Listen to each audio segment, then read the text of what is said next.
नागपूर शहरामध्ये वाहतुकीचे नियम कडक असले तरी त्याचं उल्लंघन करणाऱ्याची संख्या सुद्धा कमी नाही आहे आणि त्यातच ज्याप्रमाणे ई चालन आता पाठवले जातात ते त्या भरणा करण्याची संख्या जर आपण बघितली तर ते फार कमी असल्याचं चित्र पाहायला मिळते आहे।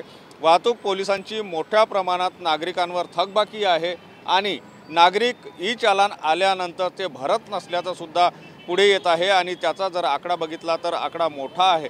त्यामुळे आता ही ई चालन कारवाई कशी करायची आणि त्याची वसुली कशी करायची या दृष्टिकोनातून पोलिसांनी आता वेगवेगळ्या उपाययोजना करायला सुरुवात केलेली आहे आणि त्याचाच ड्राईव्ह जो आहे तो पोलिसांमार्फत राबविला जातो आहे।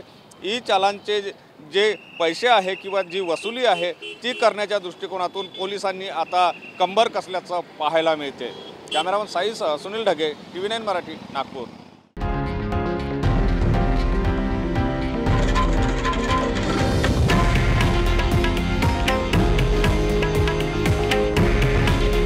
हे आहे देशातील नंबर 1 न्यूज नेटवर्क आणि आपण पाहत आहात TV9 मराठी। काळजी तुमची, हित महाराष्ट्राचं।